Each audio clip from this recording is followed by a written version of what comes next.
और आइए सीधे रुक करते हैं छत्तीसगढ़ के रायपुर, जहां पर पिकेडली होटल में इंडिया न्यूज का कार्यक्रम मंच चल रहा है। राजनीति में ऐसे बहुत कम लोग होंगे जिन्होंने लगातार 15 साल तक एक राज्य की कमान संभाली है। ऐसा रिकॉर्ड बिरले लोगों के नाम भारतीय राजनीति में है, लेकिन डॉक्टर रमन सिंह उन राजनेताओं में से एक है जिन्होंने छत्तीसगढ़ की कमान लगातार 15 साल तक संभाली है। लेकिन इस बार क्या हुआ? 15 साल के बाद आखिरकार भारतीय जनता पार्टी की सरकार छत्तीसगढ़ से क्यों गई? इसके क्या कारण थे? लोकसभा चुनाव के अंदर अब भारतीय जनता पार्टी किस तरह से कांग्रेस के सामने अपनी फाइट को जो है पेश कर रही है, इन तमाम मुद्दों पर चर्चा के लिए हमारे साथ डॉक्टर रमन सिंह यहां पर मौजूद हैं और इसी चर्चा को मेरे साथ आगे बढ़ाएंगे कार्तिकेय शर्मा जी, जो कि आईटीवी के फाउंडर हैं और हमारे साथ इस चर्चा में लगातार बने रहेंगे। डॉक्टर रमन सिंह, मेरा सबसे पहला सवाल कि 15 साल बाद आखिरकार गलती कहां हो गई, चूक कहां हो गई, आपको क्या लगता है? 100 दिन में तो आपने इस बात को एनालिसिस कर ही लिया होगा कि आपसे चूक कहां हुई इन 15 साल के बाद फिर से एक बार सरकार को लाने में। 15 साल एक अवसर छत्तीसगढ़ की जनता ने दिया और उस 15 साल में जो छत्तीसगढ़ के एक ऐसा राज्य जिसको भौगोलिक रूप से माननीय अटल बिहारी वाजपेयी ने स्वरूप दिया और फिर उस राज्य को नए सिरे से सजाने संवारने की जवाबदारी मिली। और मैं कह सकता हूं कि 15 साल में छत्तीसगढ़ को जो भी बेहतर हो सकता था, हम लोगों ने, पूरी टीम ने उस पर काम खड़ा किया और एक विकसित छत्तीसगढ़ की कल्पना को साकार करने का प्रयास किया। अब सवाल चुनाव के राजनीति में 15 साल बाद विधानसभा में हम पीछे रह गए, तो निश्चित रूप से पीछे रहने के पीछे एक बड़ा कारण जो स्पष्ट लगता है कि 15 साल लगातार काम करने का कहीं न कहीं एंटी इनकम्बेंसी थी, कुछ लोगों के लिए भी थी और लोगों को लगता था कि 15 साल अवसर दिया है और एक बदलाव की बात थी जो लोगों के मन में था और उसका नतीजा रहा कि हम काफी पीछे रहे। आपको क्या लगता है 15 साल के इस कामकाज के दौरान जब जनता ने भूपेश बघेल सरकार को चुना तो किन फैक्टर्स को ध्यान में रखा? आपको क्या लगता है कैंपेन में, वादों में, किन फैक्टर्स में भारतीय जनता पार्टी या आपकी रणनीति चूक गई? आपका एनालिसिस क्या कहता है?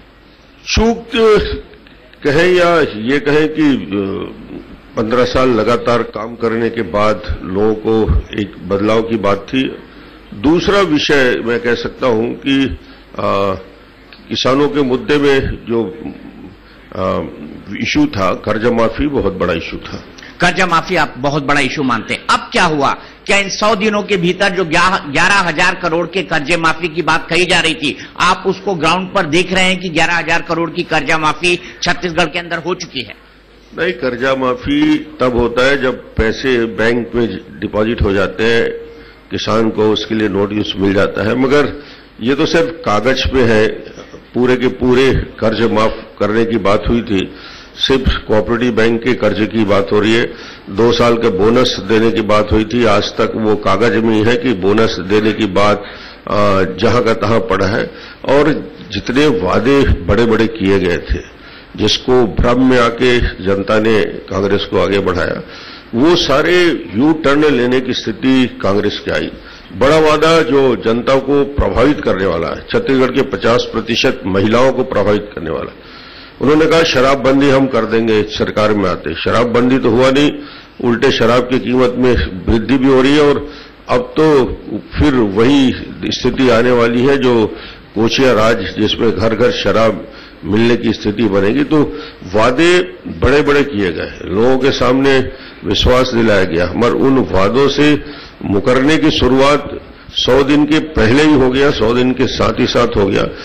युवकों को कहा गया था 23 लाख लोगों को हम 2,500 रुपया उनको बेरोजगारी भत्ता देंगे। आज 23 लाख नहीं, 23 लोगों को भी बेरोजगारी भत्ता नहीं दिया। शिक्षा कर्मियों को बड़ा वादा किया गया था, 8 साल के पहले वालों को भी रेगुलर कर देंगे। संविदा वालों को वादा किया गया था। इतने बड़े वादे करने के बाद भी मुझे लगता नहीं कि 100 दिन में जो भ्रम हो, जनता का विश्वास टूटा है और भ्रम टूटा है। और आज तो बस्तर से सरगुजा तक मैं भी दौरे करके आ रहा हूं, लोग तब सवाल उठने लगे कि चना देना बंद हो गया, नमक देना बंद हो गया, चरण पादुका देना बंद हो गया। यानी एक प्रकार से जो सरकारें दे रही थी, एक अच्छी योजना लोकप्रिय योजना हमने चलाई थी कि 10 रुपया में गरीबों को भरपेट खाना, दाल भात के अंदर, उस योजना को भी बंद कर। और तो और बड़ी योजनाओं में जो 100 दिन में अच्छे निर्णय लेने थे, वो निर्णय ना लेके सबसे निगेटिव जो विषय जा रहा है, आयुष्मान भारत हिंदुस्तान की सबसे बड़ी योजना, 10 लाख लोग, यहाँ के 37 लाख लोग इससे प्रभावित होते, 5 लाख तक के इलाज की गारंटी जिसमें थी, आयुष्मान भारत को बदलने की बात, बंद करने की बात। उसके साथ ही साथ हमने जो smart card, universal health scheme हमने जो शुरू की थी, 50,000 के स्मार्ट कार्ड, उसमें भी अनिर्णय की स्थिति। तो जनता को यह लग रहा है कि जो अच्छी योजनाएं चल रही थी, उन योजनाओं को भी बंद किया जा रहा है, जो वादा किया उस वादा से भी पीछे हटने का काम कर रहे हैं। रमन सिंह जी, ITV नेटवर्क ने एक कैंपेन लॉन्च की थी इस चुनाव में, जिसका नाम था अब की बार लिख कर दो सरकार। और इसका मतलब ये था कैंपेन का कि जैसे राजनेता आते हैं, वादे करते हैं चुनाव के टाइम पर, तो जो भी वादे मैनिफेस्टो में किए जाएं वो लोगों को लिख के देने चाहिए ताकि वो उनको अकाउंटेबल होल्ड किया जा सके। इस कैंपेन को ITV नेटवर्क और इंडिया न्यूज ने शुरुआत की थी। मैं इस पे आपकी प्रतिक्रिया भी चाहूंगा और चाहूंगा आपसे जानना कि इसके बारे में आप क्या कहना चाहेंगे। क्या ऐसी प्रथा होनी चाहिए और क्या लोगों को अकाउंटेबल होल्ड करना चाहिए कि जो वादे वो चुनाव में करते हैं अपने कॉन्स्टिट्यूएंट से? देखिए, वादे, एक तो बड़े वादे जो केंद्र सरकार के, जो भी केंद्रीय एजेंसी होती है केंद्र सरकार के द्वारा या विपक्ष पार्टी के द्वारा, दूसरे राज्य के द्वारा, तीसरा इंडिविजुअल अपने अपने क्षेत्रों में जो हम वादे करते हैं, वो 3 प्रकार के होते हैं। मगर घोषणा पत्र का क्रियान्वयन हमें करना चाहिए। ये जवाबदारी और ये जवाबदेही प्रत्येक राजनीतिक दल का है। तो जिस तरह से कांग्रेस ने जो वादे किए हैं, तो इस बार लोकसभा में भी लोगों का उनसे जायज है मांगना कि अब की बार लिख कर दो सरकार कि जो भी कमिटमेंट कर रहे हैं आप पूरी करके देंगे।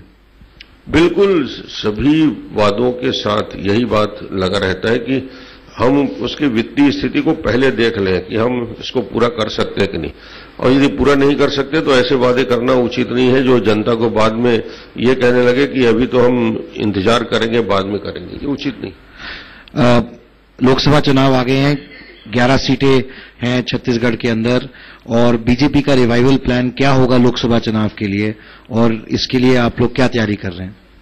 जैसा भी मैं छत्तीसगढ़ का माहौल देख रहा हूं, जो संपर्क मैंने बस्तर से सरगुजा तक लोकसभा सभी क्षेत्रों में गया हूं, ग्रामीण क्षेत्रों में भी गया हूं, ट्राइबल क्षेत्रों में भी गया हूं, तो आज इस देश में निश्चित रूप से एक नाम, और मोदी जी का नाम और मोदी जी के काम, ये 2 विषय 5 साल बनाम 55 साल लोगों की तुलना कर रहे हैं कि क्या निर्णय लेने की जो क्षमता है 5 साल में मोदी जी ने दिखा दिया कि क्या, कैसे निर्णय लिया जा सकता है, हिम्मत के साथ, हौसले के साथ कैसे निर्णय लिए जा सकते हैं, और उसके क्रियान्वयन की ताकत कैसे हो सकती।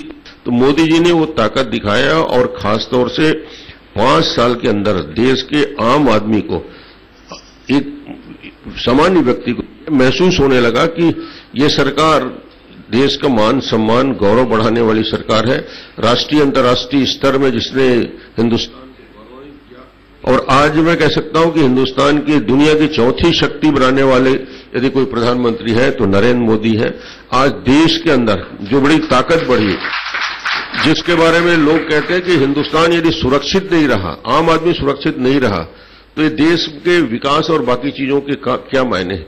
आज आप देखिए, पाकिस्तान को पूरी तरीके से अंतर्राष्ट्रीय जगत में यदि किनारे करने की काम हुआ है, आतंकवादी को और पाकिस्तान को, ये मोदी जी के सफल रणनीति कूटनीति का असर है कि आज पाकिस्तान अकेला खड़ा है इस मुद्दे में। पूरे आज से 5 साल पहले आप देखें, पाकिस्तान के साथ सारे राष्ट्र सपोर्ट में रहते थे, आज उसको अकेले करने की कूटनीति, और एक देश के अंदर ऐसा वातावरण का निर्माण कि आज पाकिस्तान को भी इस बात का एहसास हो गया कि अब आतंकवादी गतिविधि, अब इस प्रकार की गतिविधियों को ज्यादा यदि वो आगे बढ़ाएंगे तो भारत इसका जवाब देने का तैयार है। और पुलवामा के बाद हमने करके दिखाया।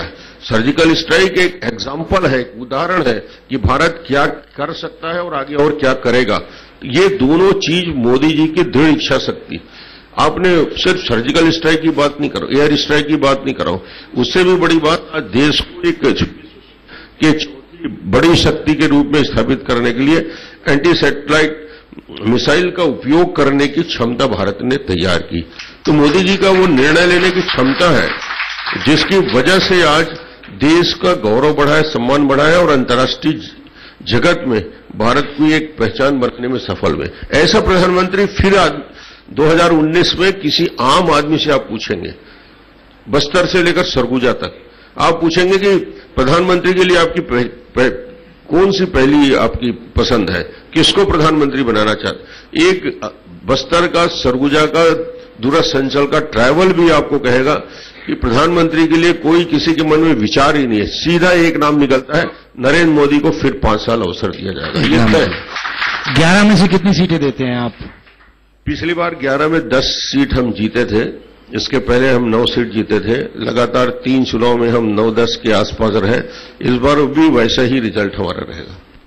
रमन सिंह जी, अगर विधानसभा चुनाव पर फिर आए, आपको क्या लगता है आपने ये गलती की कि किसानों की कर्ज माफी का वादा आपने अपने मैनिफेस्टो में नहीं किया, आप उस पल्स को समझने में नाकाम रहे? आपको भी ये वादा कर देना था कि हम किसानों की कर्ज माफी करेंगे, क्योंकि किसानों की क्राइसिस बढ़ती जा रही थी ईयर बाय ईयर छत्तीसगढ़ में अगर देखा जाए तो। हाँ, हमने कर्जा माफी अपने घोषणा पत्र में नहीं डाला था और उसका नुकसान हुआ। क्यों नहीं डाला था? मैं आपसे ये समझना चाहता हूं, क्या राज्य की आर्थिक स्थिति को देखकर नहीं डाला था? क्या आपने इसलिए नहीं डाला था कि राज्य का खजाना इस बोझ को सहने के लिए सक्षम नहीं है, या आप इसको एक अच्छी इकोनॉमिक पॉलिसी नहीं मानते हैं कि कर्जा माफी बार बार किसानों को नहीं देनी चाहिए, इसीलिए आपने ये फैसला किया था? हमने किसानों के लिए जो योजनाएं बनाई उसका क्रियान्वयन किया। 0 इंटरेस्ट रेट में उनको सहकारी बैंक से कर्जा देने की बात की। उनको हमने बिजली के पंप पे किसानों के लिए पूरे के पूरे जितने भी 5 लाख पंप किसान हैं उनको हमने छूट दिया 600 और 7,000 यूनिट तक, 6,000 और 7,000 यूनिट तक का उनकी खरीदी की व्यवस्था बेहतर की। उनके लिए प्रोक्योरमेंट का सिस्टम किया, बोनस दिया। मुझे लगता था कि किसान को ज्यादा से ज्यादा मदद उनके जो लागत की मूल्य कम करने में होना चाहिए। क्रॉप का यदि हम उसके उत्पादन लागत कम करते हैं तो किसानों के लिए बेहतर होगा। हम इस दृष्टि से काम कर रहे थे और उसी दृष्टि से हमने उस समय कर्जा माफी को महत्व नहीं दिया। क्या आपको लगता है कि किसानों की कर्ज माफी एक गलत इकोनॉमिक डिसीजन है, गलत पॉलिसी डिसीजन है, जिसको इस कांग्रेस की राज्य सरकार ने किया है? जब अकाल की स्थिति हो, सूखे की स्थिति हो, किसान की आर्थिक स्थिति खराब हो, उस समय इसको किया जाना चाहिए। जिस तरीके से कांग्रेस ने किया वो आपको ठीक नहीं लगता? नहीं, कांग्रेस ने उनका नीतिगत निर्णय था, उसमें मैं क्या आलोचना कर सकता हूं। काले किया और उसको उनको सकारात्मक रिजल्ट भी मिला।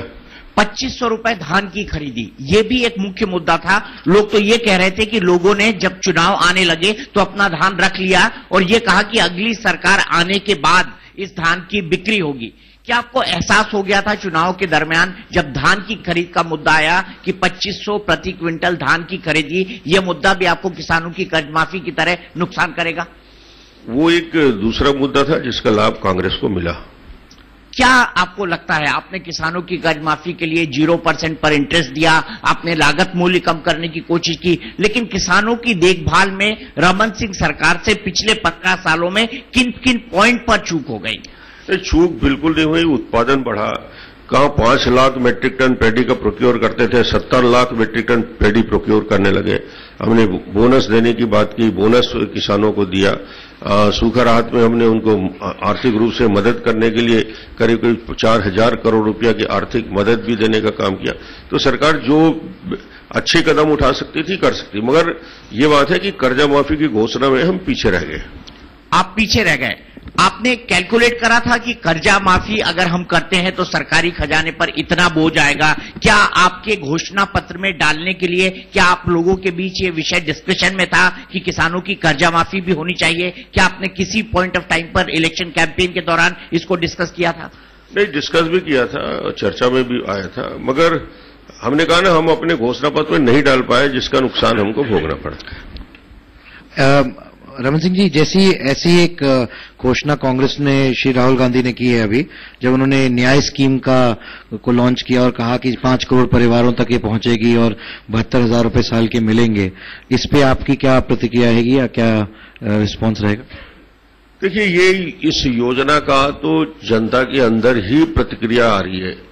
आप उन लोगों को जिनकी कमाई 12,000 से कम है, यदि कोई मनरेगा में 300 रुपया रोज कमा रहा है, 9,000 रुपया उसका यदि इनकम हो रहा है, तो उसको सिर्फ 3,000 मिलेगा। कोई 400 रुपया यदि रोज कमा रहा है, ठेले वाला, रिक्शा वाला, 12,000 उसको मिल रहा है, तो उसको 0 मिलेगा। तो इस क्राइटेरिया में तो पूरे हिंदुस्तान में बहुत कम लोग आएंगे जिनका आमदनी 12,000 से कम हो। ये तो सिर्फ दिखावा है, ये सिर्फ राजनीतिक वादे करने वाली बात है। इसका लाभ बहुत कम लोगों को मिलेगा। मोदी जी ने जो दूसरी योजना की कि 6,000 रुपया सीधे किसानों के, छोटे बड़े मंझोले सभी किसानों के खाते में हम डालेंगे, तो किसान को डायरेक्ट बेनिफिट होगा और पूरे हिंदुस्तान के करीब करीब 30 करोड़ लोगों को डायरेक्ट फायदा होगा।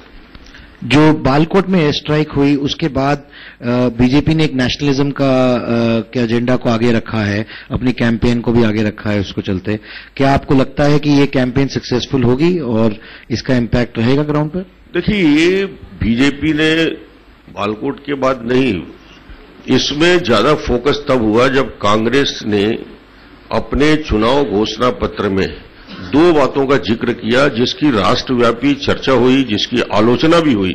पहला मुद्दा था जिसकी वजह से इतनी कैंपेन की दिशा बदल गई, वो था उनका कि राष्ट्रद्रोह कानून में जो कांग्रेस ने अपने घोषणा पत्र में डाला, राष्ट्रद्रोह कानून में रिलैक्सेशन करेंगे, यानी राष्ट्रद्रोह करने वाले व्यक्ति के ऊपर कार्रवाई नहीं होगी। दूसरा, उन्होंने कहा कि जो फोर्स को जो अतिरिक्त अधिकार मिले हैं अपने जम्मू कश्मीर से लेकर अन्य स्थानों में, उसको भी समीक्षा करके उसको वापस ली जाए।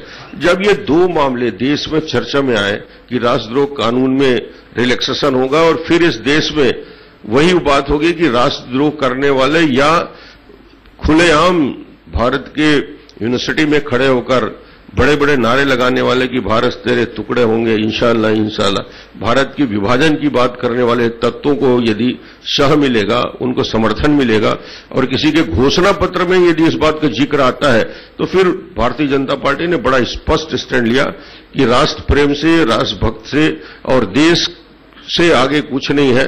तो हमने उसी मुद्दे को लेकर पूरे देशव्यापी अभियान चलाया और हमने दिखा भी दिया, देश के सामने दिखाया भी। नेशन फर्स्ट मोदी जी ने भी कहा है और नेशन फर्स्ट निश्चित रूप से हम सबके लिए है कि ऐसी चीजों को एजेंडा में यदि आप घोषणा पत्र में डालते हैं तो उसका राष्ट्रव्यापी विरोध होगा भी और भारतीय जनता पार्टी कर रही है। आपने फिर छत्तीसगढ़ पे वापस आते हुए बस्तर में जो लगभग 4400 एकड़ भूमि थी जो लगभग 1707 किसानों से सरकार ने अधिग्रहित की थी, वापस उसको किसानों को देने का निर्णय भूपेश बघेल सरकार ने किया है। आदिवासियों के लिए जल, जंगल, जमीन एक बड़ा मुद्दा है और ये मुद्दा हमेशा छत्तीसगढ़ जैसी स्टेट में रहा है।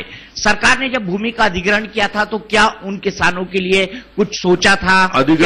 अधिग्रहण जरूर किया था, मगर एक बात बता दें, वो जमीन में काबिज वनवासी, उस क्षेत्र के लोहांडीगुड़ा के लोग ही काबिज थे।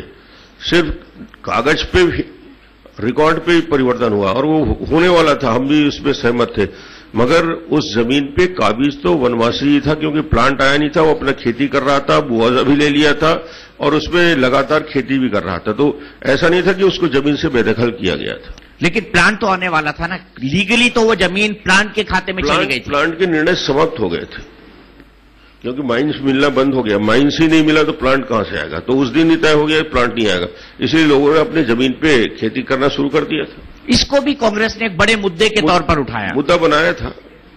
आगे अगर हम चलें तो छत्तीसगढ़ की बात करें तो छत्तीसगढ़ के 100 दिन की जो भूपेश बघेल सरकार है वो कहते हैं कि छत्तीसगढ़ के 100 दिन के काम के आधार पर हमने 100 दिन में जो डिलीवरी की, खासतौर पे किसानों की कर्ज माफी, दूसरा मुद्दा वो उठाते हैं धान की खरीद का, और तीसरा 400 यूनिट तक बिजली को फ्री में देने का, और ये जो जमीन की बात है, ये 4 मुद्दों को वो प्रमुखता से उठाते हैं। उनका कहना है कि इन मुद्दों के आधार पर छत्तीसगढ़ की 11 सीट पर वोटिंग होना चाहिए, यही हमारे मुद्दे छत्तीसगढ़ के चुनाव में रहेंगे। क्या आपको लगता है कि इन मुद्दों के साथ अगर भूपेश बघेल सरकार जाती है तो उसको थोड़ा सा एडवांटेज मिलने की संभावना है, क्योंकि सरकार अभी अभी बदली है?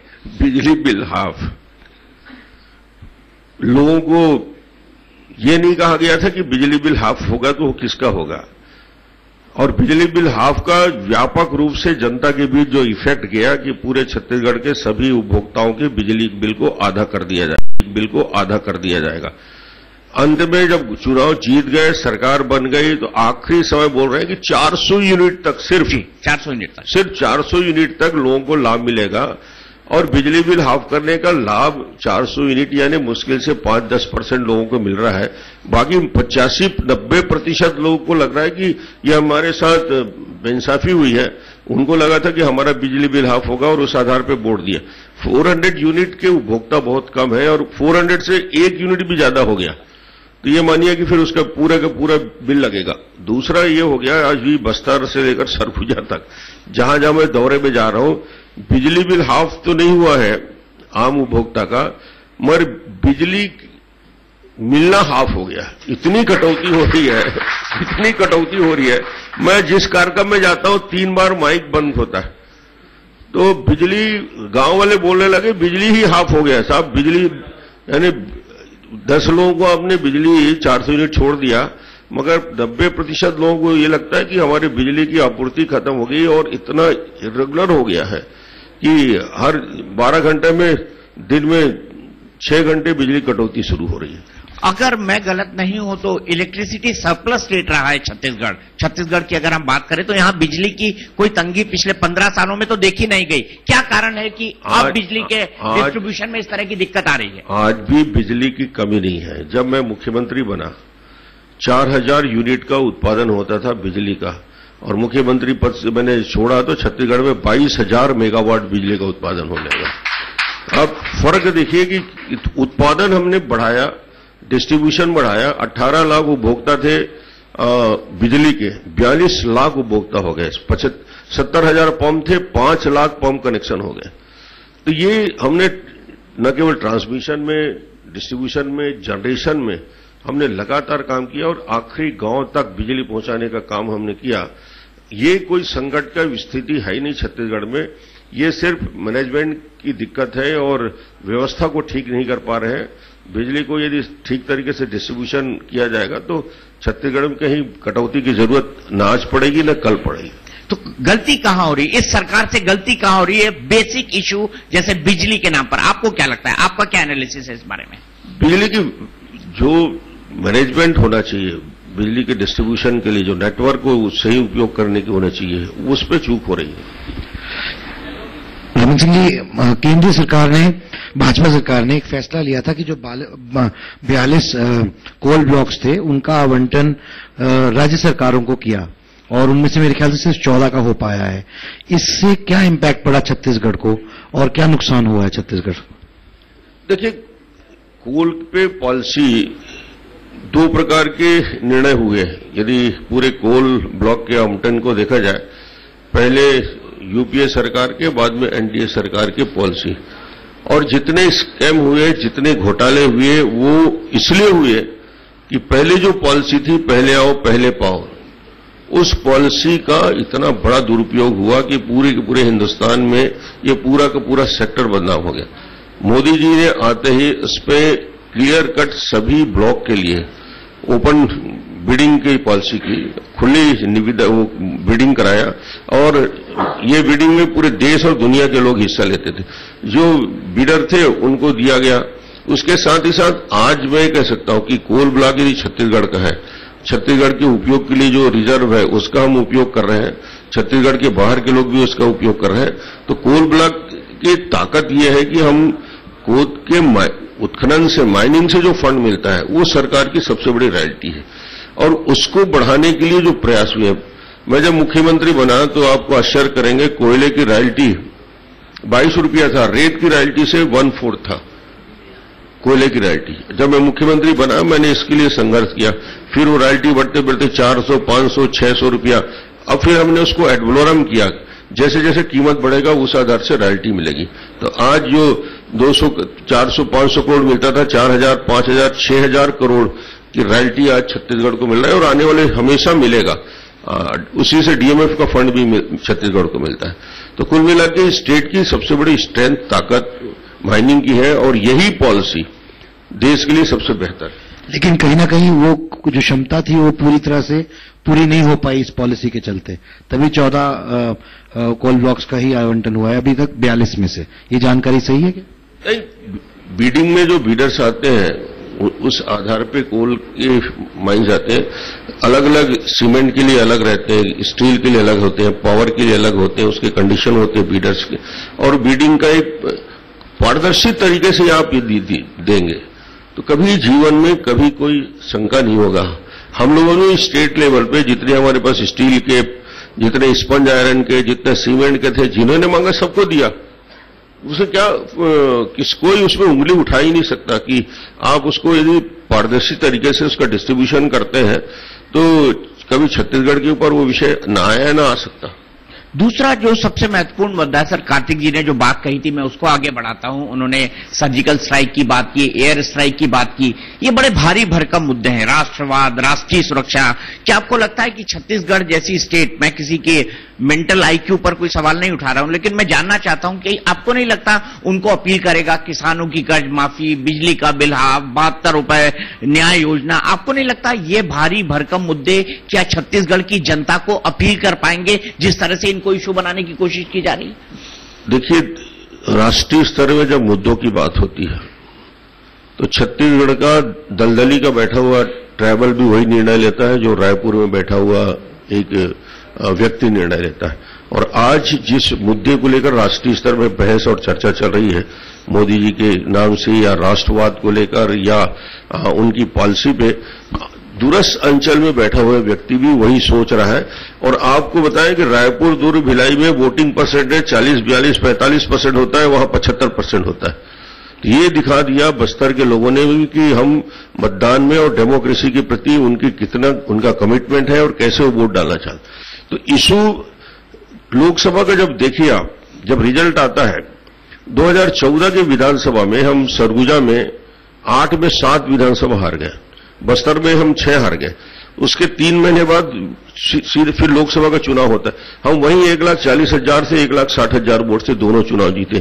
तो विधानसभा के इशू बिल्कुल अलग होते हैं और राष्ट्रीय स्तर के जो इशू होते हैं जिसका वातावरण आज पूरे देश में बना है, छत्तीसगढ़ उसका छूता नहीं। आप देखिए 11 में 11 सीट पे मोदी का इतना बड़ा इफेक्ट दिखेगा कि चुनाव के नतीजे आने के बाद लोगों को लगेगा कि ये इतना बड़ा असर छत्तीसगढ़ में भी है जो देशव्यापी है।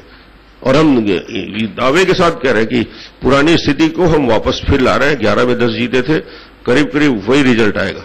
मैं दूसरा जो मुद्दा है वो रोजगार को लेकर है। आप अब भारतीय जनता पार्टी के राष्ट्रीय उपाध्यक्ष भी हैं, आप नेशनल लेवल पर भी इश्यूज को एनालिसिस करते हैं, उनको समझते हैं, जानते हैं, परखते हैं। मैं आपसे ये जानना चाहता हूं कि रोजगार का जो मुद्दा है उस पर विपक्षी दल आप पर सबसे ज्यादा आक्रमण कर रहे हैं। मोदी सरकार पर कोई एक बड़ा आरोप लगता है तो ये लगता है कि आपने 2 करोड़ रोजगार हर साल देने का वादा किया था, लेकिन 5 साल में 10 करोड़ रोजगार सृजित नहीं किए। अगर छत्तीसगढ़ की बात करें तो यहां टीचर्स की भर्ती होने वाली है, लगभग 15,000 शिक्षकों की बात की गई है, यहां पर यूनिवर्सिटी के प्रोफेसर्स की भर्ती होने वाली है।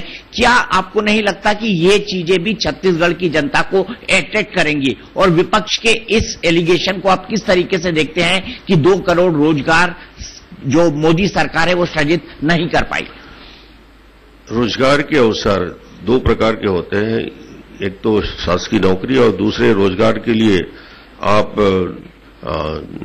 जो दूसरे कार्य योजना बना के काम करते हैं, स्किल अपडेशन से लेकर निर्माण एजेंसी के माध्यम से। पहला विषय मैं ले रहा हूं, हमने शिक्षाकर्मियों की हजारों नहीं लाखों शिक्षाकर्मी की नियुक्ति हुई। पुलिस बल में सबसे ज्यादा भर्ती यदि हिंदुस्तान में कहीं हुआ है तो छत्तीसगढ़ में हुआ है। पुलिस बल में हमने भर्ती किया, शिक्षा कर्मी में भर्ती किया, पीएससी के माध्यम से हमने भर्ती किया, सारे जितने भी वैकेंसीज थी उसको भरने का हमने काम किया। तो छत्तीसगढ़ में लगातार ये प्रोसेस चलता रहता है और उसमें हम काम करते हैं। दूसरा हमने बड़ा काम किया, 27 जिलों में स्किल अपग्रेडेशन के 27 हमने कॉलेज स्टार्ट किए और ब्लॉक लेवल में भी स्किल अपग्रेडेशन को हमने प्रायोरिटी दी। 1 लाख से ज्यादा नवयुवकों को कौशल उन्नयन का काम किया। उसमें डायरेक्ट एम्प्लॉयमेंट सीधे रोजगार से जुड़ने का काम करते हैं। उनको मुद्रा बैंकिंग से हमने सपोर्ट किया, 6 महीने की ट्रेनिंग। तो रोजगार के अवसर, दूसरा अवसर जो आता है वो सबसे महत्वपूर्ण है। यदि आज पूरे छत्तीसगढ़ में नेटवर्क नेशनल हाईवे का बन रहा है, रेलवे का काम 1200-1300 किलोमीटर, आजादी के बाद जितने छत्तीसगढ़ में रेलवे का निर्माण हुआ था और जितने रेलवे लाइन लगे थे, करीब करीब 1200 किलोमीटर रेलवे लाइन बिछाया गया था। हमने कार्य योजना बनाई और हमने कार्य योजना बना के आने वाले 10 साल में 1300 किलोमीटर रेलवे लाइन के विस्तार का काम चल रहा है और आज चल रहा है। रेलवे का काम होता है, पीडब्ल्यूडी का काम होता है, इरिगेशन का काम होता है। ये जितने काम होते हैं इस पे रोजगार के जितने अवसर सृजित होते हैं। आज छत्तीसगढ़ का आप इंफ्रास्ट्रक्चर देखिए, दंतेवाड़ा से लेकर बलरामपुर तक जिस प्रकार से परिवर्तन आया है, तो इसमें लोगों को डायरेक्ट रोजगार मिलता है, रोजगार से जुड़ते हैं, लाखों लोगों को अवसर मिलता है। एग्रीकल्चर सेक्टर में कितने लोग लगे। मेरा सवाल दूसरा था। मेरा सवाल यह था कि क्या मोदी सरकार हर साल 2 करोड़ रोजगार देने का जो वादा किया था उसने 5 करोड़ में 5 साल में क्या 10 करोड़ रोजगार वो सृजित कर पाई? बिल्कुल कर पाए, क्योंकि आप देखेंगे कि 12 किलोमीटर नेशनल हाईवे का निर्माण होता था पहले रोज, आज वो 3 गुना बढ़ गया, 36 किलोमीटर हो गया। सड़कों के निर्माण के जाल बिछाने का, कौशल उन्नयन को एक बड़ा काम लेकर स्किल अपग्रेडेशन को उन्होंने शुरू किया। इंफ्रास्ट्रक्चर में अलग अलग क्षेत्र में जो काम किया, आईटी सेक्टर में जितना चेंज हुआ, और हम ये लक्ष्य और इस बार के घोषणा पत्र को आप देखेंगे कि हर पंचायत तक आईटी की कनेक्टिविटी देने के, इंटरनेट की फैसिलिटी देने का भी लक्ष्य हमने बनाया है। तो एक नेटवर्क पूरे छत्तीसगढ़ में जोड़ा है, बिजली हर घर तक पहुंचाने का काम, ये सब लोगों के रोजगार जुड़ने का काम होता है। यदि आपने उस गांव में बिजली पहुंचा दी, आप उस गांव में सड़क पहुंचा दिया, उस गांव में स्कूल पहुंचा दिया। आज छत्तीसगढ़ में 2 आंकड़े बताऊंगा। जब मैं मुख्यमंत्री बना 21,000 स्कूल थे, प्राइमरी, मिडिल, हाई स्कूल और हायर सेकेंडरी, और जब मैं मुख्यमंत्री पद से हटा तो 60,000 स्कूल का निर्माण हमने किया। 1,800 किलोमीटर प्रधानमंत्री ग्राम सड़क योजना था। जब मैं मुख्यमंत्री पद से हटा तो 18,000 किलोमीटर प्रधानमंत्री ग्राम सड़क योजना में। सड़कों का निर्माण 30,000 किलोमीटर से 7,000 किलोमीटर हो गया। 2 मेडिकल कॉलेज से 10 मेडिकल कॉलेज हो, 10 इंजीनियरिंग कॉलेज से 50 हो गए। 1 नर्सिंग कॉलेज था, 84 नर्सिंग कॉलेज हो गया। IIT, IIM, एम्स जैसे इंस्टीट्यूट आ गए। ये सारे एक IIM और IIT का आना का मतलब होता है हजारों लोगों को डायरेक्ट इनडायरेक्ट, न केवल बच्चे आते हैं बल्कि उसके पीछे पूरी टीम आती है। तो एक एक चीज में 1,000 करोड़ का इन्वेस्टमेंट गवर्नमेंट ऑफ इंडिया कर रही है। जब 1,000 करोड़ का इन्वेस्टमेंट उस सेक्टर में आ रहा है तो कितने परिवारों को जोड़ने का काम होता है। बीजेपी के अगर घोषणा पत्र की बात करें तो इस बार जो क्रिटिक्स हैं वो सिर्फ ये कहते हैं कि इस पूरे घोषणा पत्र के अंदर कहीं भी रोजगार सृजन जैसे शब्द का इस्तेमाल हुआ ही नहीं है। क्यों जानबूझकर भारतीय जनता पार्टी ने रोजगार शब्द को बाहर रखा इस घोषणा पत्र से? रोजगार के अवसर में सबसे महत्वपूर्ण विषय है कि हिंदुस्तान के इंफ्रास्ट्रक्चर को हम कितना बढ़ा रहे हैं। रोजगार के अवसर में स्किल अपग्रेडेशन को हम कैसे बढ़ा रहे हैं। रोजगार के नए अवसर में हम आईटी और आईटी सेक्टर में कितने लोगों को एम्प्लॉयमेंट के अवसर देंगे। तो ये रोजगार से सीधा जुड़ा हुआ विषय है। ये रोजगार से सीधा जुड़ा हुआ विषय। 72,000 रुपए की न्याय योजना की बात करें, जो राहुल गांधी ये कहते हैं कि ये एक बहुत बड़ी गेम चेंजर स्कीम है, लेकिन भारतीय जनता पार्टी ने अपने घोषणा पत्र में जो कांग्रेस के बाद आया, इस योजना के काउंटर करने के लिए कोई भी स्कीम की ना तो घोषणा की, ना ही किसी स्कीम का सुझाव दिया। क्या आपको नहीं लगता कि छत्तीसगढ़ में जैसे कर्ज माफी का मूवमेंट था, वैसे 72,000 रुपए का एक परिवार को देना, ये ठीक उसी तरह का मूवमेंट साबित हो सकता है कि आप इस वादे को करते करते चूक गए? नहीं, इस पे कोई चूकने की बात भी नहीं है और इसमें बड़ा स्पष्ट था कि इसमें किसी को लाभ मिलना ही नहीं है कि आप 12,000 के वार्षिक आमदनी को लेकर आप उस स्कीम को जोड़ रहे हैं। तो उसका बेनिफिट तो मुश्किल से 5-10% लोगों को मिलेगा, 90% लोगों को तो इसका लाभ नहीं मिलेगा। 12,000 क्या होता है आज के तारीख में? 300 रुपया महीने की कमाई क्या होती है? एक सामान्य मजदूर भी उतना कमाता है। यदि उतना वो कमा रहा है तो उसके बेनिफिट से वो दूर हो जाएगा। यदि 9,000 कमा रहा है तो उसको 3,000 मिलेगा, 10,000 कमा रहा है तो उसको 2,000 मिलेगा। तो इसका डायरेक्ट बेनिफिट किसी को मिलना नहीं है, सिर्फ कागजी घोषणा। लेकिन राहुल गांधी कहते हैं कि केंद्र सरकार यानी नरेंद्र मोदी जी की सरकार किसानों को या गरीब परिवारों को या किसान परिवारों को 6,000 रुपए साल की दे रही है, मैं 6,000 महीने के दे रहा हूं। बोलने और सुनने में ये बात अच्छी लगती है, इंटरेस्टिंग लगती है। वो बोलने में ही अच्छी लगती है, मगर उसके बेनिफिशरीज लाभ लेने वाले बहुत कम है। रमन सिंह जी, मोदी सरकार ने ऐसा कहा था कि नोटबंदी के दौरान नक्सली मूवमेंट के ऊपर एक काफी हद तक एक शिकंजा कसा गया है और नोटबंदी की वजह से उसके ऊपर इम्पैक्ट आया है। क्या आप मानते हैं कि ये एक लास्टिंग इम्पैक्ट था? क्योंकि हाल ही में आप ही की पार्टी के एक सीनियर व्यक्ति काफी हद तक एक शिकंजा कसा गया है और नोटबंदी की वजह से उसके ऊपर इम्पैक्ट आया है। क्या आप मानते हैं कि ये एक लास्टिंग इम्पैक्ट था? क्योंकि हाल ही में आप ही की पार्टी के एक सीनियर व्यक्ति को एक दुर्घटना में नुकसान पहुंचा। देखिए, नक्सल विषय में तो हमारी सरकार और हमारी नीति तो बड़ा स्पष्ट रही है। 15 साल हम लगातार नक्सलवाद के खिलाफ लड़ते रहे, संघर्ष करते रहे। पूरा सरगुजा का एक बड़ा हिस्सा 100% नक्सल समस्या से मुक्त हो गया। जहां लोग दिन में चलने से डरते थे, वो सरगुजा में आज शांति है।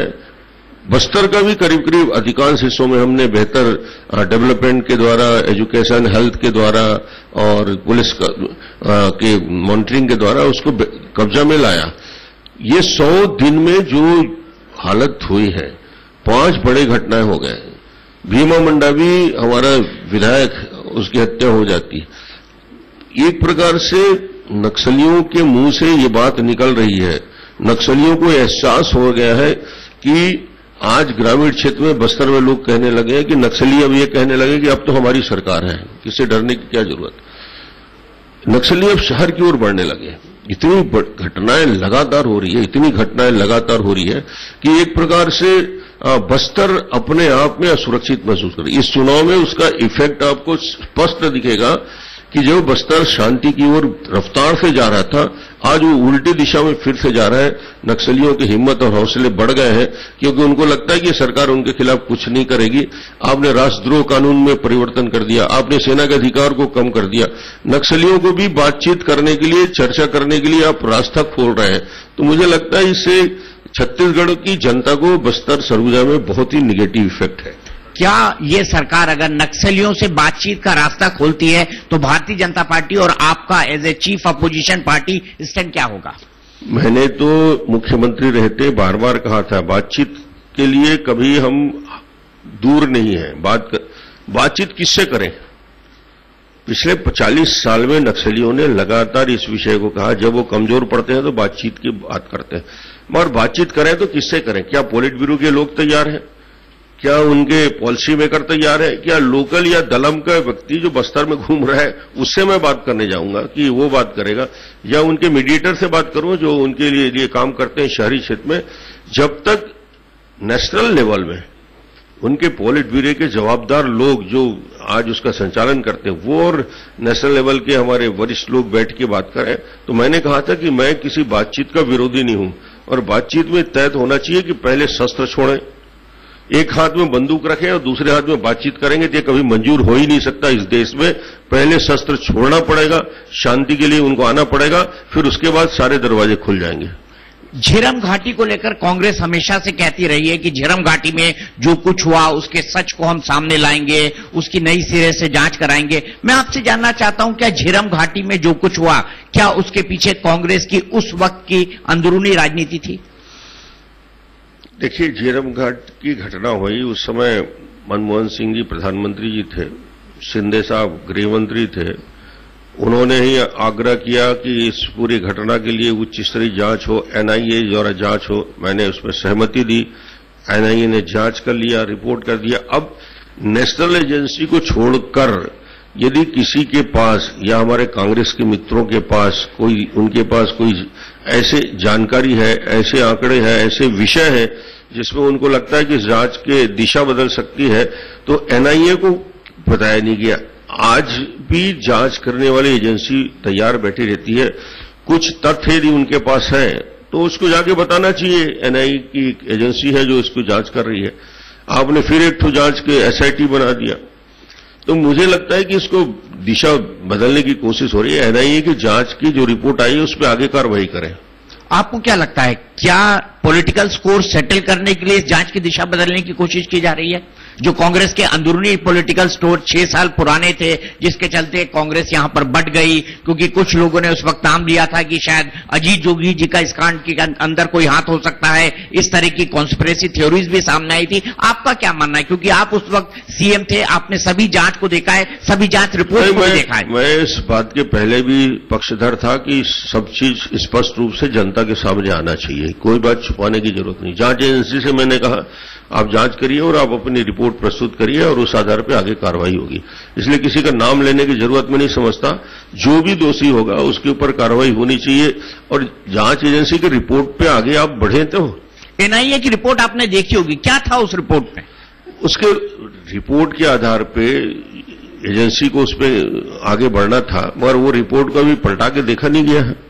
आप रमन सिंह जी, जिस तरह से नक्सलवाद एक बुरी चीज है, ठीक उससे ही बड़ी समस्या भारत के लिए आतंकवाद भी है। एक मुद्दा अभी प्रकाश में आया है, वो ये कि आप अब राष्ट्रीय उपाध्यक्ष बन गए हैं और भारतीय जनता पार्टी का केंद्रीय नेतृत्व जो भी फैसले करता है उसमें आप शामिल होते हैं। भोपाल से आपने एक कैंडिडेट उतारा है, साध्वी प्रज्ञा ठाकुर। वो आतंकवाद के एक मामले में एक्यूज हैं और एनआईए की कोर्ट में अभी भी उनके खिलाफ मुकदमा चल रहा है। क्या आतंकवाद के एक एक्यूज को भारतीय जनता पार्टी जैसी सत्ताधारी राष्ट्रीय पार्टी का टिकट उचित है? प्रज्ञा ठाकुर को षड्यंत्र पूर्वक उस मामले में जिसका उसको कोई लेना देना नहीं, दूर दूर तक फंसाया गया और आज उस पे वो सारे तथ्यों को सामने ला रही है, खुल के बता रही है कि उसके साथ कैसे अन्याय हुआ, अत्याचार हुआ एक साधु के साथ। और ये षड्यंत्र सिर्फ ये था, आतंकवाद को एक नई दिशा देने का काम भारत के कुछ ऐसे बुद्धिजीवी हैं जो भगवा आतंकवाद की दिशा में ले जाने का प्रयास करते। भगवा आतंकवाद दुनिया में या इंडिया में, हिंदुस्तान में जो भगवा पहन लिया वो आतंकवादी गतिविधि कैसे कर सकता है। और प्रज्ञा ने अब स्पष्ट रूप से बताया कि उसको ये बुलवाने का प्रयास किया गया, उल्टा लटका लटका के उसको मारा गया कि वो आतंकवादी गतिविधि में जुड़ी हुई है। और उसने साफ मना भी किया, जमानत पे है, आगे उसको सारे मामले देश के सामने आ जाएंगे। और नहीं, चुनाव लेकिन में आपने मेरे सवाल का जवाब नहीं दिया। सवाल यह है कि आतंकवाद के एक एक्यूज्ड का एक सत्ताधारी पार्टी को टिकट देना, अभी भी एनआईए कोर्ट ने उसको बरी नहीं किया है, उसके खिलाफ मालेगांव ब्लास्ट का केस अभी भी चल रहा है। क्या ये एक गलत परंपरा की शुरुआत नहीं है? नहीं, यदि आप निरपराध लोगों को ऐसे ही फंसाते जाओगे और पर ये तो तय करेगा ना, एक कर सकती वो कि ये अपराधी है या ये अपराधी नहीं है। नहीं, अब न्यायालय में ही होगा, अभी बेल में है और अपनी बात को रख रही है सबके सामने। दूसरा सबसे बड़ा मुद्दा, कल महबूबा मुफ्ती ने एक ट्वीट किया, उमर अब्दुल्ला ने भी उसके बाद कहा कि अगर वो बीमार है तो उनकी जगह जेल में होनी चाहिए, चुनाव लड़ने के नहीं। महबूबा मुफ्ती का ये कहना था कि अगर मैं किसी आतंकवाद के एक्यूज्ड को टिकट दे देती तो यही भारतीय जनता पार्टी मुझसे कहती कि आप आतंकवादियों के साथ हैं और देश के खिलाफ हैं। अब आपने ही एक आतंकवाद के आरोपी को टिकट दे दिया है। महबूबा मुफ्ती के इस क्रिटिसिज्म पर आप क्या कहेंगे? आरोप लगाना अलग बात है, प्रमाणित होना अलग बात है। कोई आरोप, लेकिन आरोप आतंकवाद का है डॉक्टर रमन सिंह जी। ये कभी प्रमाणित ही नहीं हुआ है, ना प्रमाणित होगा। ये झूठे आरोप हैं, गलत आरोप है जो इसके ऊपर लादे गए। लेकिन अदालत से पहले आप खुद क्लीन चिट दे रहे हैं साध्वी प्रज्ञा ठाकुर को। जमानत मिल गया है और केस में फैसला जल्दी आ जाएगा। दूसरा जो सबसे बड़ा मुद्दा था, छत्तीसगढ़ के जो चुनाव परिणाम है वो एक बहुत अलग तरह का ट्रेंड भारतीय राजनीति में बताते हैं। सबसे पहली बात, कांग्रेस के पास एक लीडर नहीं था। दूसरी बड़ी बात, कांग्रेस के पास बीजेपी की तरह मजबूत संगठन नहीं था। तीसरी बड़ी बात, कांग्रेस के पास उस वक्त चुनाव लड़ने के लिए इतने संसाधन नहीं थे। इसके बावजूद भी कांग्रेस चुनाव जीती। क्या आपको नहीं लगता कि ये एक संकेत है कि अगर जनता नापसंद करे तो सबसे बड़े पॉपुलर व्यक्ति को भी सरकार से बाहर कर देती है? और क्या ये केंद्र के लिए, आपके लिए चेतावनी नहीं है? जैसे विधानसभा में चुनाव में उनके पास संसाधन नहीं थे, लोकसभा में हमारे पास संसाधन नहीं, हम जीत के दिखा रहे हैं। जनता का मूड है, इसको संसाधन से नहीं तोला जा सकता, संसाधन की जरूरत ही नहीं पड़ती। इस बार हम बिना संसाधन के अच्छे से चुनाव लड़ रहे हैं और हम अधिकांश सीट पे जीत रहे हैं। लेकिन केंद्र में तो मोदी सरकार है सर, और आप कहें संसाधन की कमी है, तो फिर तो गड़बड़ बात हो जाएगी। संसाधन की बहुत ही कमी है और उस कमी के बावजूद भी हम अच्छे से चुनाव लड़ रहे हैं, जनता का मूड है। लेकिन सर, एडीआर की रिपोर्ट कहती है कि भारत की राजनीति में अगर कोई सबसे ज्यादा पैसे वाली पार्टी है तो वो भारतीय जनता पार्टी है। आप पार्टी का दफ्तर ही देख लीजिए, बिल्कुल 5 स्टार 6 स्टार है वो। सबसे ज्यादा राज्यों में सरकार भी है, सबसे ज्यादा सांसद भी है, सबसे ज्यादा विधायक भी है, सबसे ज्यादा 11 करोड़ सदस्य संख्या भी है। जब इतनी बड़ी पार्टी है तो बड़ा कार्यालय लगेगा ही भैया। छोटे कार्यालय में आप 11 करोड़ के सदस्य संख्या, जिसके 281 सांसद हैं, जिसके 1290 विधायक चुन के आए हैं, तो उनके लिए बैठने के लिए जगह तो 100 लोगों के हाल में थोड़ी बैठा दूंगा मैं 1200 विधायकों को, तो बड़ा जगह तो चाहिए। तो परिवार बढ़ रहा है भाई, बढ़ रहा है। फिर आप ये नहीं कह सकते कि आपको छत्तीसगढ़ में चुनाव लड़ने के लिए संसाधन की कमी है। संसाधन तो पूरे हैं। कम संसाधन में लड़ रहे हैं, ठीक है। अभी भी आप ये कहेंगे। रमन सिंह जी, छत्तीसगढ़ में इस बार 11 के 11 जो कैंडिडेट थे और जो सांसद थे, 10 सांसद और 1 कैंडिडेट, इनको बदल दिया गया है। ऐसा क्या कारण था कि हाईकमान को यह लगा कि इन सांसदों को और इन कैंडिडेट्स को बदलने की जरूरत है? क्या वो बहुत अनपॉपुलर हो गए थे राज्य में, 10 लोग प्लस 1 कैंडिडेट? ऐसा नहीं था कि 10 में 10 को परिवर्तन करने के लिए कोई या लोकप्रिय नहीं रह गए थे। एक निर्णय पार्टी ने लिया कि लगातार हम 2003, 2008, 2013 कंटिन्यूअस हम लगातार जीत रहे हैं। हमारे सांसद चेहरे हमने बहुत कम बदले थे, तो इस बार लगा कि ये कम से कम 12-15 साल से कुछ चेहरे हैं सबको, तो एक बड़ा निर्णय लिया गया कि हम क्यों ना नए 10 कार्यकर्ताओं को मौका दिया जाए। तो काटा नहीं गया है, नए लोगों को अवसर दिया गया। आप इसको तस्वीर का दूसरा पहलू बता रहे हैं। नहीं, 10 नए चेहरे लाना भी तो बहुत बड़ा रिस्क लेने हैं। हिम्मत किया पार्टी ने, एकदम वो कार्यकर्ता जो वर्षों से काम कर रहा है बीजेपी के लिए, उनको दिया। और आज देखिए वही कार्यकर्ता आज मैदान में पूरी मजबूती से खड़ा है और उसके साथ जनता है, क्योंकि उसकी पहचान लगातार काम करते करते बनी थी। खुद आपके बेटे अभिषेक सिंह का टिकट इस बार कट गया है। आपको क्या लगता है, राजनांदगांव में वो अनपॉपुलर हो गए थे? अभिषेक मेरा बेटा है, बार बार यही प्रश्न किया जाता है। मैं संतोष पांडे भी मेरा बेटा है, क्या फर्क? मैं उसके लिए काम कर रहा हूं, उसके पहले मधु के लिए काम किया था, मेरे लिए वो लोग काम करते हैं। तो ऐसा कुछ नहीं है, एक बार निर्णय हो जाता है पार्टी का, उसके बाद फिर कोई विषय नहीं। अभिषेक को मौका मिला, 5 साल काम किया, जैसे आगे भविष्य में पार्टी चाहेगी वैसे ही करेगा, कोई जल्दबाजी नहीं है उसको भी। मुझे आप ये बताइए कि रमन सिंह को, डॉक्टर रमन सिंह अब राष्ट्रीय उपाध्यक्ष बन गए हैं भारतीय जनता पार्टी के, अब हम आपको दिल्ली की राजनीति में ज्यादा देखेंगे या छत्तीसगढ़ की राजनीति में? छत्तीसगढ़ तो मैं छोड़ूंगा नहीं। नहीं, छत्तीसगढ़ भी आपको नहीं छोड़ेगा, मैं वो नहीं कह रहा हूं, छत्तीसगढ़ भी आपको नहीं छोड़ेगा। मैं ये कह रहा हूं कि अब राष्ट्रीय उपाध्यक्ष बनाया है तो इतना मेहनत तो कराएगी ही पार्टी मेरे को, क्योंकि मुझे अभी से नोटिस आ गया 21 तारीख के बाद कहां रहोगे, एक सूची भेजा जा रहा है। तो पूरे देश में जहां जरूरत होगी, जहां लगता है कि मेरे जाने से कुछ मदद हो सकता है पार्टी को, मैं सब जगह जाऊंगा। और राष्ट्रीय स्तर में जहां जहां जरूरत होगी आज और कल, उसके लिए मैं हमेशा तैयार रहूंगा। बड़ी इस बात की चर्चा हुई कि रमन सिंह जी को केंद्र में मंत्री बनाना चाहते हैं नरेंद्र मोदी जी, और कई बार जब से 2014 में सरकार बनी तब से हर 3 महीने बाद ये खबर चपटी थी। लेकिन अब चूंकि आप छत्तीसगढ़ में सरकार नहीं है, क्या अब हम आपको नरेंद्र मोदी कैबिनेट में एक मंत्री के तौर पर देखेंगे अगर सरकार बनती है तो? अब ये निर्णय मैंने अपने बारे में कभी निर्णय ना, मैं विधायक के पद पे रहा, सांसद बना, फिर मुख्यमंत्री बना, अलग अलग प्रदेश अध्यक्ष बना, तो मेरा हमेशा से ये मान्यता है कि अपना निर्णय राजनीतिक दृष्टि से खुद को नहीं लेना है। संगठन जब जो जवाबदारी देगा उसके लिए मैं हमेशा तैयार रहता हूं। अपने मैंने कभी किसी से मांगा नहीं और मैं बोलूंगा भी नहीं। और दिल्ली जाने से आप इनकार भी नहीं कर रहे हैं? नहीं, संगठन यदि कोई जवाबदारी देते तो मैं तैयार रहता हूं हमेशा। आखिरी सवाल सर, 543 में से कितनी भारतीय जनता पार्टी को कितनी और एनडीए को कितनी?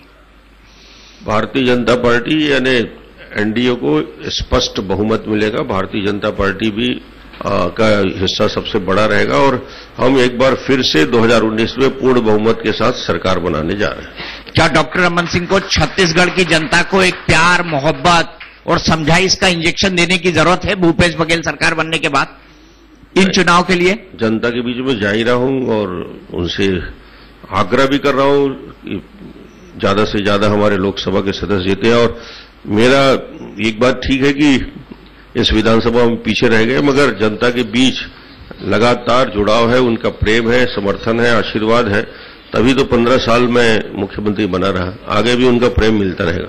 बहुत बहुत शुक्रिया रमन सिंह जी। हमें पता है कि रमन सिंह जी जो हैं वो छत्तीसगढ़ की राजनीति के डॉक्टर हैं, लेकिन छत्तीसगढ़ की जनता के दिल के भी डॉक्टर हैं। और दिल क्या ये डॉक्टर इस लोकसभा चुनाव के अंदर क्या कमाल करता है, इस पर हमारी नजर लगातार लगी रहेगी। बहुत बहुत शुक्रिया डॉक्टर रमन सिंह। समस्या भारत के लिए आतंकवाद भी है। एक मुद्दा अभी प्रकाश में आया है, वो ये कि आप अब राष्ट्रीय उपाध्यक्ष बन गए हैं और भारतीय जनता पार्टी का केंद्रीय नेतृत्व जो भी फैसले करता है उसमें आप शामिल होते हैं। भोपाल से आपने एक कैंडिडेट उतारा है, साध्वी प्रज्ञा ठाकुर। वो आतंकवाद के एक मामले में एक्यूज्ड हैं और एनआईए की कोर्ट में अभी भी उनके खिलाफ मुकदमा चल रहा है। क्या आतंकवाद के एक एक्यूज्ड को भारतीय जनता पार्टी जैसी सत्ताधारी राष्ट्रीय पार्टी का टिकट उचित है?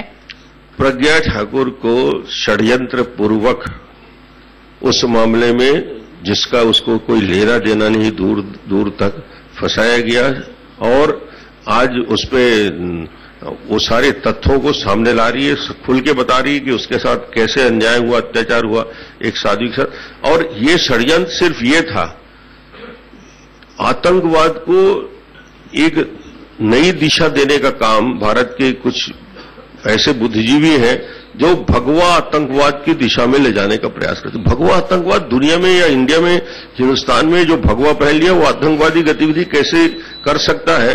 और प्रज्ञा ने अब स्पष्ट रूप से बताया कि उसको ये बुलवाने का प्रयास किया गया, उल्टा लटका लटका के उसको मारा गया कि वो आतंकवादी गतिविधि में जुड़ी हुई है। और उसने साफ मना भी किया, जमानत पे है, आगे उसको सारे मामले देश के सामने आ जाएंगे। और नहीं, चुनाव में लेकिन आपने मेरे सवाल का जवाब नहीं दिया। सवाल यह है कि आतंकवाद के एक एक्यूज्ड का एक सत्ताधारी पार्टी को टिकट देना, अभी भी एनआईए कोर्ट ने उसको बरी नहीं किया है, उसके खिलाफ मालेगांव ब्लास्ट का केस अभी भी चल रहा है। क्या ये एक गलत परंपरा की शुरुआत नहीं है? नहीं, यदि आप निरपराध लोगों को ऐसे ही फंसाते जाओगे और पर ये तो कोर्ट तय करेगा ना, एक कर सकती वो कि ये अपराधी है या ये अपराधी नहीं है। नहीं, अब न्यायालय में होगा, अभी बेल में है और अपनी बात को रख रही है सबके सामने।